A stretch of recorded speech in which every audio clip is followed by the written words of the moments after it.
على طول. اول حاجه انا كان عندي فرح وناسيه خالص، مش مجهزه هدوم، مش عندي هدوم، ما كنتش مطلعه حاجه. فنزلت على طول جبت شويه حاجات ورجعت عايزه اغير في اوتفيت عندي. اول حاجه جبتها قماشه قديمه، دي كانت متبقيه عندي من حاجه شتوي، هبدا اغير فيها واعمل حاجه جديده.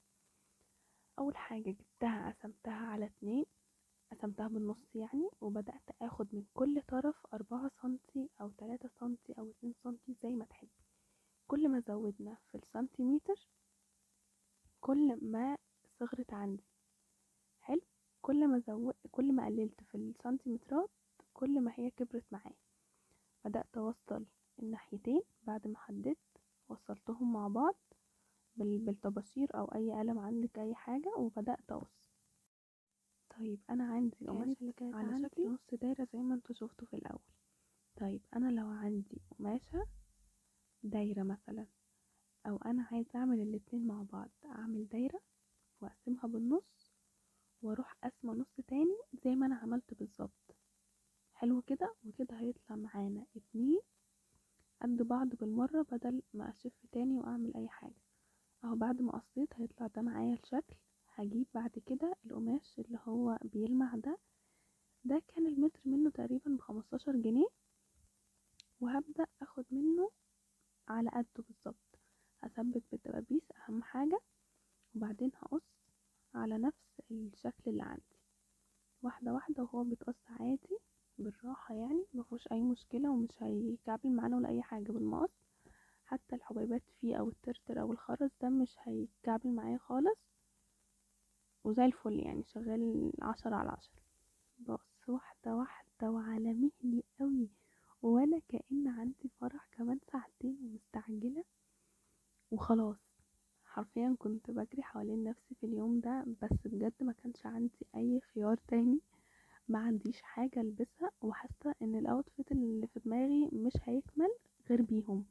خلاص، فقررت لازم هعمله. ماما طبعا الله يبارك لها ساعدتني شوية، ساعدتني كتير بصراحة. المهم اهو بعد ما طلعوا، هنا كانت مقلوبة معايا، فهبدأ بس اشيل الدبابيس واعدلها. مفيش اي حاجة، عدلت على الناحية اللي فيها الخرز. هثبتها تاني عادي بدبابيس علشان نعمل الحاجة الجاية على طول، ان هي هنثبتهم مع بعض. اهو اهم حاجة يا جماعة بجد ان هما يكونوا قد بعض، ونركز عشان دي حاجات يعني ممكن تكون باينة تافهة، بس بجد هي دي اللي بتخلي الشكل في الاخر يختلف. بنثبت كل شوية بدبابيس عشان لما نيجي نخيط ما تروحش كده ولا تيجي كده، وبعدين نفك ونتعكنن وعندنا فرح. بتأكد كويس ان هما مظبوطين، مش عايزين نفك، مش عايزين نتأخر. بثبت بالدبابيس وخلاص نبدأ نخيط. هنخيط بالإبرة عادي جدا، عادي إبرة وخيط. لو في لزق يا جماعة اعملوا بلزق. أنا بعمل يعني من الخطوة دي وأنا بقول اللزق أحسن، عشان بجد في مراحل تانية وحاجات تانية هتتعمل هتاخد وقت شوية. لو انتوا مش متعودين على الإبرة والخيط، أو مش متعودين على الهاند ميد، أو ما عندكوش بال طويل شوية. بس انا ما كانش عندي، فبالإبرة والخيط. هنا كنت بقول لكم ان احنا بنخيط في المربعات اللي ما بين الخرز ده، مش بنخيط عليه، مش عايزين حاجة تبان يعني. ما بين المربعات الفاضية دي، وبخيط خياطة عادية كأني بخيط اي حاجة يعني. مفيش فن. الاول بس بثبت، بعمل غرزة كده من بره بسيطة، وبعدين بنمشي عادي جدا.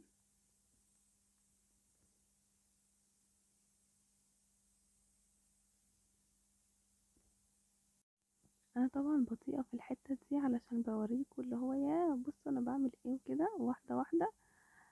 بس آم، ما خدش الوقت اللي انتوا فاكرينه ده يعني، هي واحدة واحدة عشان انا بس بوريكم. بعد كده هتلاقوني خلصتها يعني مثلا في 10 ثواني ولا حاجة. هي خياطة عادية مفيهاش اي فزلكة. واحدة واحدة كده، وبعدين بخلص الخط المستقيم ده، وعلى طول بعمل زيهم يعني، بكمل بقى حوالين الدايرة او نص دايرة اللي باقي عادي. نفس الحاجة ما بين المربعات وبس.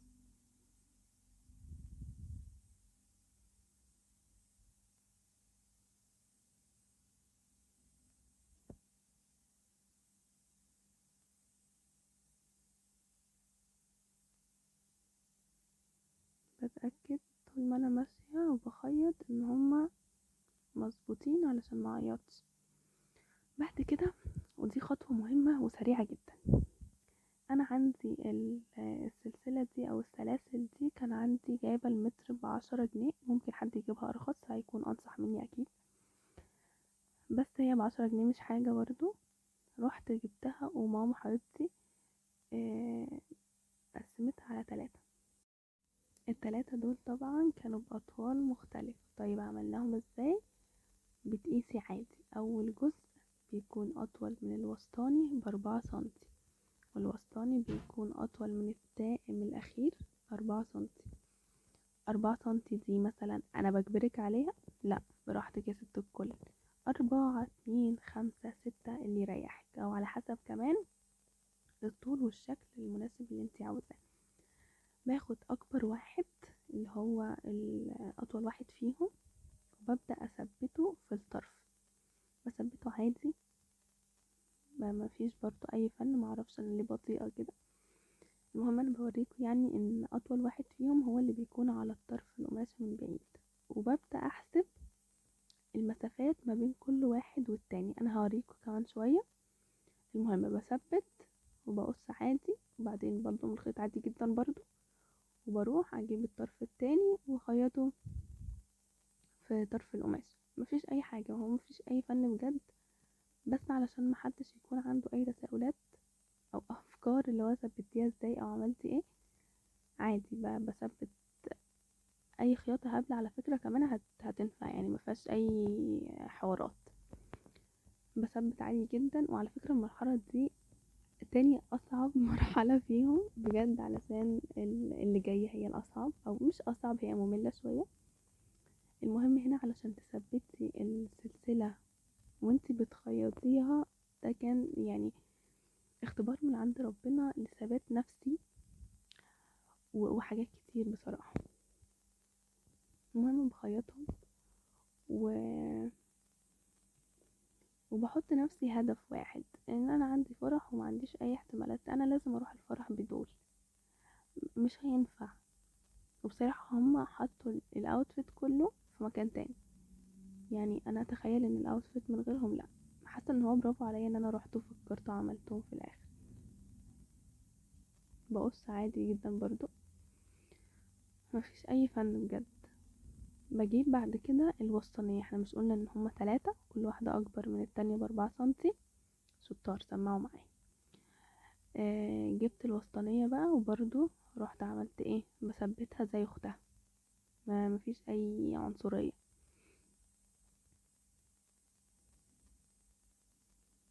بجد يا جماعة كان اختبار للثبات بجد، ان انت تمسكي السلسلة علشان ما تتحركش وتتخيط بسرعة، يا سلام.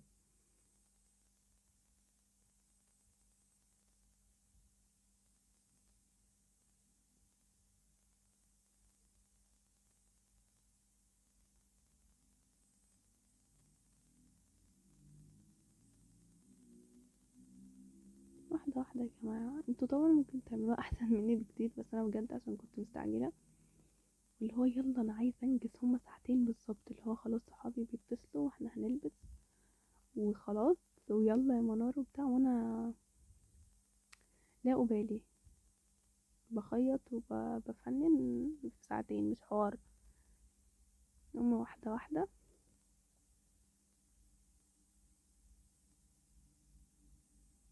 يا رب اخلص، انا ليه كل ده؟ بس ده كله عشان بصور، والله العظيم هو ما خدش الوقت ده، هما ساعتين كانوا وفوا. والاتنين على فكرة، يعني الساعتين كل واحدة فيهم اخدت ساعة. اهو بقى، اهو ده اللي انا كنت عايزة اشرحه. المهم انا بعد ما بثبت اول واحدة مفيهاش اي فن، التانية بروح مثلا قايسة الفرق 2 سنتي او 3 سنتي او 4 سنتي، براحتك، براحتك اقسم بالله، بمزاجك اللي يريحك. انا عملت 2 سنتي، وانا كنت دايخة على دبوس طبعا، بس مش مهم يعني احنا اهل.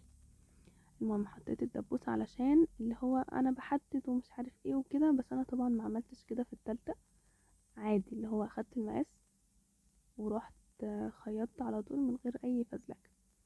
بعمل كده بعد ما عرفت يعني انا هخيط فين او المسافه فين بالظبط، وهخيطها عادي زي الباقيين، مفيهاش برضو اي فن ولا اي عك.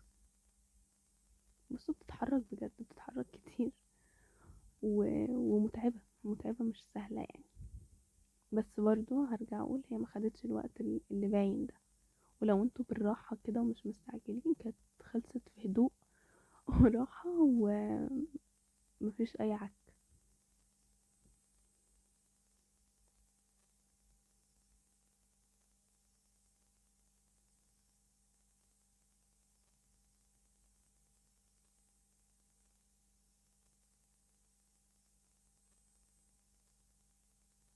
كلنا يا جماعه بيعك مننا الخيط وكلنا الابره بتروح وتيجي عادي، يعني مش لازم اكون جامده قوي يعني. بصوا بوريكم بقى يعني، بصوا بدات اشوف ملامح. انا في المرحله دي كنت مبسوطه، اللي هو ياه بدات اشوف ملامح بقى وكده، مبسوطه خلاص قربت اخلص. بصوا التالتة هنعملها نفس الحاجه، هنحدد المقاس 2 سنتي، وبعدين خلاص جبت بقى بعد كده الخرز ده وهبدا ارصه بالشكل ده. انا طبعا كنت مستعجله فصورتهم تصوير، هوريكم بس ازاي بنثبت اهو كده. بعد ما ثبت الثلاث سلاسل وثبت الخط المستقيم ده عملت عليه الخرز حلو كده. بوريكم اللي من فوق ده انا ما ثبتهوش تمام، ده لسه كده بشوف ايه الشكل الاول وبشوف هيطلع شكله ايه يعني معايا وبتاع. ف هنثبته واحده واحده مع بعض. اللي هو انا ارتحت للشكل ده خلاص اوكي، يلا اللي بعده نشوف نثبتها ازاي. هو ده يا جماعه ارخم جزء اللي كنت بتكلم عنه. لو اللي فات كان اختبار لثبات النفس البشريه، فده اختبار او ممكن يعتبر عقاب للمساجين، يعني ممكن الدوله تاخده كعقاب. المهم انا بعد ما خدت او شفت مثلا الاماكن اللي انا هحط عليها الخرز، باخد اول واحده وابدا اثبتها. بثبتها ازاي؟ هم اصلا في الخرزه الواحده بيكون فيه آه، فتحتين. بدخل باخد من تحت القماشه من تحت، وادخل في اول فتحه واثبتها، وبعدين بلف من تحت القماشه يا جماعه، واروح الناحيه التانية واثبتها اهو واحده واحده وهيبان معاكم. هنا طبعا لو كان عندكم لزق، ولو كان انا عندي لزق يومها، كنت وفرت على نفسي كتير بجد والله العظيم. كنت وفرت على نفسي كتير، كان ممكن تخلص مثلا في نص ساعة، يمكن اقل كمان من نص ساعة. الموضوع ما كانش هياخد وقت خالص، لان انا قلت لكم ان الاتنين اخدوا ساعتين، يعني تقريبا الواحدة ساعة. 3/4 الساعة اصلا كان في تركيب الخرز. الموضوع مش سهل خالص. واحدة واحدة، هو مفهوش حاجة والله العظيم يعني. انتوا ممكن تحسوا ان انا بعك او الموضوع اخد حجم اكبر من حجمه، بس لما تعملوه هيبقى عادي يعني سهل، مش هتكتشفوا ان هو بياخد مثلا الوقت ده كله ولا حاجة. بس زي ما كنت بقول، لو كان في صمغ او اي لزق، اللي هو اللزق بتاع القماش او اللي احنا بنستخدمه يعني مع القماش وكده، او الخرز سوري يعني، المهم كان هيبقى اسهل بكتير يعني. هنا ممكن تكون واضحة معاكم اكتر اهو. باخد من تحت واطلع، وبعدين ادخل في القماش تاني وانزل اهو، واعمل نفس العملية تاني، ادخل واطلع وبتاع. بعدين باخد غرزة بس علشان اثبت، غرزة واحدة اللي هو كده، يلا تشك مع السلامة، واقص واشوف اللي بعده. احنا نتجاهل فكرة ان انا بقص يا جماعة بالمقص الكبير عشان هو اللي كان جنبي وتحت ايدي، فنعدي لبعض يعني واحدة واحدة. نقدر ان انا كنت مستعجلة بس وايه، بعدين نشوف المواضيع دي. بعدين هرجع تاني، شوفوا هو التعب كله في الحتة دي والله العظيم. برجع تاني احط الخرز، واشوف انا مثلا هحطه فين كده، وبعدين ارجع امسك واحدة واحدة. انا كنت هنا بحدد برضو. هتقولولي طب ليه يا منار ما عملتيش كلهم جنب بعض زي الخط اللي من تحت مثلا؟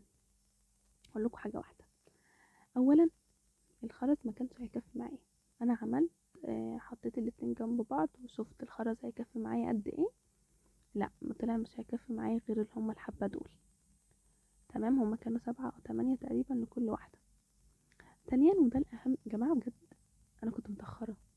يعني أنا لو كان عندي وقت كان ممكن اوكي، وكان عندي خرز مثلا اوكي كنت هعمله، لكن انا كنت متأخرة مش لدرجة ان انا هفضل اخيط كل ده تاني. وبجد الخياطة هتاخد منك وقت، تخيط الخرز يعني مش اي حاجة، زي مش صعب والله العظيم، بس هو ما كانش عندي وقت. المهم بعد ما حددت المكان تاني، اهو خلاص انا استقريت ان هو ده المكان بتاعها المناسب، خلاص هبدأ اثبت تاني عادي زي اللي عملناه في الاول. نبدأ من تحت ونطلع واحدة واحدة. وعلى فكرة في الباقي ما خدتش برضو الوقت ده، اللي هو بسرعة بسرعة، غرزتين، مرتين كده خلاص وعدي.